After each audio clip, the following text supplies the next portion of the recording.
देखिए, सदस्यों का निलंबन 143 भारत के इतिहास में कभी नहीं हुआ, और अगर ये हुआ है तो शर्म आनी चाहिए भाजपा को, जिसने इतिहास को कलंकित कर दिया। हम महंगाई के बारे में न बोल सकें, बेरोजगारी के बारे में न बोल सकें, भ्रष्टाचार के बारे में न बोल सकें, किसानों की आवाज न उठा सकें। इसलिए अगर वहां से हमको निष्कासित कर दिया जाए तो हमारे सामने विकल्प क्या है? हम क्या मांग रहे थे वहां?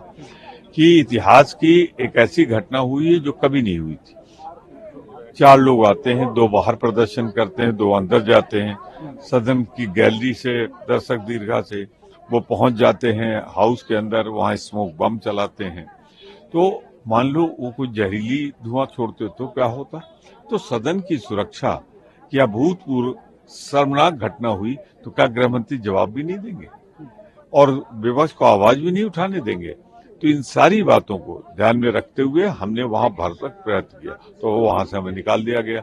अब हम जनता के बीच में आए और आपके माध्यम से अपनी बात रख रहे हैं। क्रिमिनल लॉ बिल पास हो गया लोकसभा में 97 एमपीज के एब्सेंस में, कैसे देखते यही तो इरादा है कि मोदी शाही चलाने के लिए, लोकतंत्र का गला घोटने के लिए विपक्ष विहीन कर दी जाए सदन। तो जनता का अपमान नहीं है, जिसने चुनकर भेजा है, तो इसके लिए जवाबदार अगर कोई है तो भारतीय जनता पार्टी। उसके बाद इस बात को बरगलाने, मूर्ख बनाने, बहकाने के लिए आप कल्याण बनर्जी के वक्तव्य के विषय को ले आते हैं। कोई कनेक्शन नहीं है। क्या आपने लंबित किया उस कारण से? तो इसलिए इस प्रकार से आप समझते हैं कि दुनिया भर के लोगों को आप मूर्ख बनाएंगे, घास खाते हैं लोग। ये मैं समझता हूँ भविष्य के लिए ऐसे मापदंड गणतंत्र, लोकतंत्र के लिए अत्यंत दयनीय है, अत्यंत घृणात्मक है और भर्त्सना के योग्य है। हाई लेवल इंक्वायरी तो चल रही है, मगर आप लोग कोऑपरेट नहीं कर रहे हैं उनकी। क्या कोऑपरेट करना है? उनको आगे वक्तव्य देना है।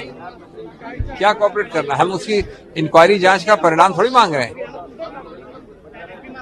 किस प्रकार के बेहुदे कारण दिए जा रहे हैं कि हम गृह मंत्री हैं, प्रधानमंत्री हैं, ये तो माननीय स्पीकर करेगा। क्या है, किसी देश के संसद में अगर कभी ऐसा आघात हो, और कभी सुना है आपने कि प्रधानमंत्री या गृह मंत्री उसका वक्तव्य नहीं देंगे, वो भी संसद के अंदर? का जो निलंबन हुआ है, ये एक एमपी को बचाने के लिए 143 एमपी को बाहर ये लोग किए हैं। इससे इनकी मंशा समझ में आती है। भारतीय जनता पार्टी के कार्यकर्ता, भारतीय जनता पार्टी के लीडर्स, भारतीय जनता पार्टी के मेंबर्स ऑफ पार्लियामेंट कुछ भी कर लें वो माफ है, उनके लिए 100 खून भी माफ है। लेकिन अपोजिशन पार्टीज के एमपीज एक स्टेटमेंट भी की मांग करें, एक अपना विरोध दर्ज करने की कोशिश करें तो उनको बाहर किया जाता है।